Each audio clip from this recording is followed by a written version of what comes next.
बड़ा क्रोध आया, एक प्रहलाद भेजा और मेरे 250 प्रहलाद पैदा हो गए। तलवार लेकर के नीचे उतर रहा था, प्रहलाद जी ऊपर जा रहे थे, बीच दरबार में मिलना हो गया। किसके बल पर तू मेरे से बैर कर रहा है? प्रहलाद जी ने कहा, पिताजी न केवलम में भवतश्च राजन सवैवलम बलिनाम च परेशान परे परे में स्थिर जंगमाये ब्रह्मादयो ये नवशं प्रणीता। जाके बल लवलेश से दितौ चराचर झार, जिसके बल से ब्रह्मा सृष्टि कर रहे हैं, जिसके बल पर आप उछल रहे हो, मैं उसी के बल पर उन्हीं का नाम ले रहा हूं। अच्छा, तेरा हिमायती कहाँ है? वो मेरा हिमायती यत्र तत्र सर्वत्र सभी जगह है। झूठ बोलता है।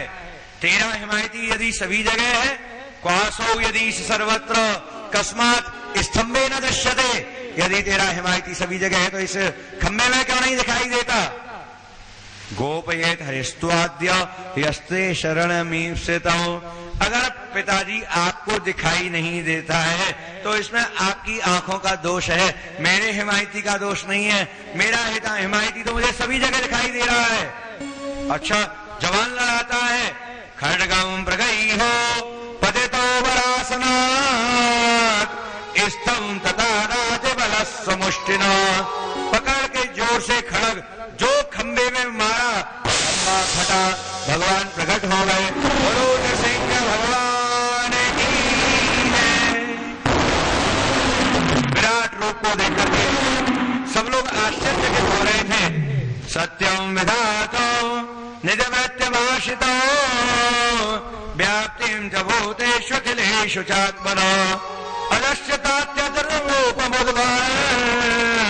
स्तंभे सभायाम न मृगम न मानुषम।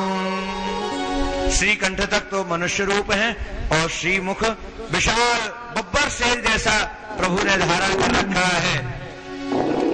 बड़ा आवेश आ रहा था। हिरण्यकश्यप को ऐसे उठा लिया जैसे कोई छोटा बच्चा हल्के से खिलौने को उठा लेता है। खम्बे के बीच में ही बैठ गए, गोदी में रख लिया और कहा, हिरण्यकश्यप नायम मृगो न विनरो विचित्र। मैं नर नहीं हूं, पशु नहीं हूं, बाहर नहीं हो तुम, भीतर नहीं हो, मेरी गोदी में हो। देखो, ना दिन है ना रात्रि है, सायंकाल का समय है, और ध्यान से देख लो, मैं ब्रह्मा की सृष्टि में रचा गया नहीं हूं, अभी तो मैं ब्रह्मा का रचयिता हूं। ना मेरे पास अस्त्र है ना मेरे पास शस्त्र है, मैं तुम्हें नाखून से मारूंगा। इतना कह करके भगवान ने हिरण्यकश्यप को बीच में से चीर दिया और उसकी अंतड़ियों में झांक करके देखने लगे, अरे ऐसा कौन सा पदार्थ था इसके खून में जो प्रहलाद जैसा भक्त इसके यहाँ पैदा हुआ। गले में माला की तरह डाल लिया, जोर जोर से नाचने लगे, जय नरसिंह जय नरसिंह। देवता सिद्ध चारण गंधर्व ब्रह्मा रुद्र इंद्र ऋषि पितर विद्याधर नाग मानव प्रजापति सब स्तुति करते करते हार गए। पर शंकर श्री नरसिंह भगवान का क्रोध शांत नहीं हो रहा था। नारद जी भागे भागे डोल रहे, किसको बुलाऊं, कहां जाऊं, कैसे भगवान का आवेग शांत होगा। लक्ष्मी जी ने पूछा, नारद क्या बात है, कैसे आज ये दिमाग में टेंशन हो रही है? बोले, मां ऐसा रूप धारण किया है किसी के मनाने से नहीं मन रहे हैं। अरे नारद बस इतनी सी बात, अरे मैं चलती हूं, अभी मना के आती हूं नारायण को। सोले और श्रृंगार करके श्री लक्ष्मी जी सोने की थाली में आरती लेकर के लटकती चटकती मटकती जो पहुंची, देख नारद अभी मन जाएंगे, मुझे देखते ही शांत हो जाएंगे।